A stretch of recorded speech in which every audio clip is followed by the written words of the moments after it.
ఘనంగా మాజీ CM YS Jaganmohan Reddy జన్మదినం.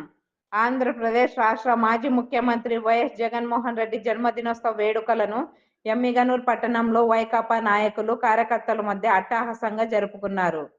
జగన్ జన్మదినోత్సవాన్ని పురస్కరించుకొని నియోజకవర్గ ఇన్ఛార్జ్ బుట్ట రేణుక ఆధ్వర్యంలో రక్తదాన శిబిరం ఏర్పాటు చేసి కార్యకర్తలు రక్తదానం చేశారు. అనంతరం ప్రభుత్వ ఆసుపత్రికి 200 కుర్చీలు, రోగులకు దుప్పట్లు అందజేశారు. దినోత్సవాన్ని వేడుకలను చేసుకుంటూ మరి ఈరోజు బుట్ట ఫౌండేషన్ వారి ఆధ్వర్యంలో ఏర్పాటు చేసినటువంటి ఈ యొక్క రక్తదాన శిబిరానికి ముఖ్య అతిథిగా విచ్చేసినటువంటి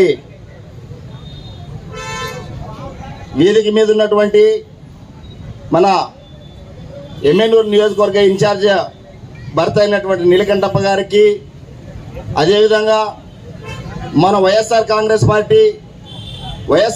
పార్టీ నియోజకవర్గ సీనియర్ నాయకులైనటువంటి గౌరవనీయులు పెద్దలు జగన్మోహన్ రెడ్డి అన్న గారికి, అదేవిధంగా పెద్దలు వీరశైవ లింగాయత్ కార్పొరేషన్ చైర్మన్ అయినటువంటి రుద్రగౌడ్ అన్న గారికి, మున్సిపల్ చైర్మన్ అయినటువంటి రఘు సార్ గారికి, ఇక్కడ ఉన్నటువంటి మండల నాయకులకు, అదేవిధంగా పట్టణ నాయకులకు, కార్యకర్తలకు, అదేవిధంగా మీడియా మిత్రులకు అందరికీ నా హృదయపూర్వకమైనటువంటి కృతజ్ఞతలు తెలియజేస్తా ఉన్నా.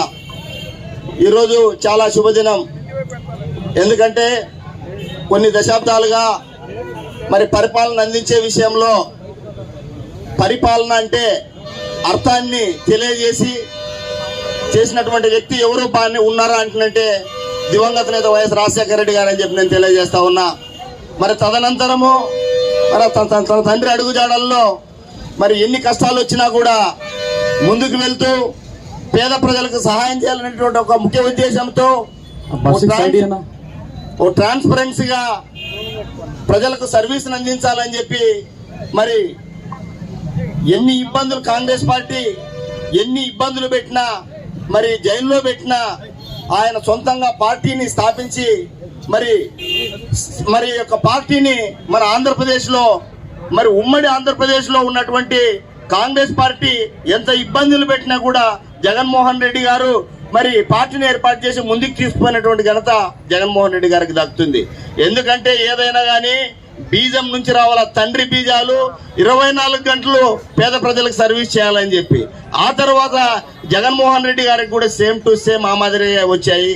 అయితే నేను ఇప్పుడు ప్రజెంట్ నేనేం తెలియజేస్తున్న ప్రభుత్వానికంటే మీరు కక్ష సాధింపుల కంటే మా జగన్మోహన్ రెడ్డి గారు చేసినటువంటి ప్రజా సంక్షేమ పథకాలు ఏవైతే ఉన్నాయో వాటిని మించి పనులు చేసి మీరు మంచి పేరు తెచ్చుకోండి, కానీ అనవసరమైనటువంటి ఇబ్బందుల్ని గురి చేయడం పద్ధతి కాదని చెప్పి నేను తెలియజేస్తూ ఈ యొక్క అవకాశాన్ని ఇచ్చినటువంటి పెద్దలకు నా హృదయపూర్వకమైనటువంటి ధన్యవాదాలు తెలియజేస్తున్నాను. Thank you.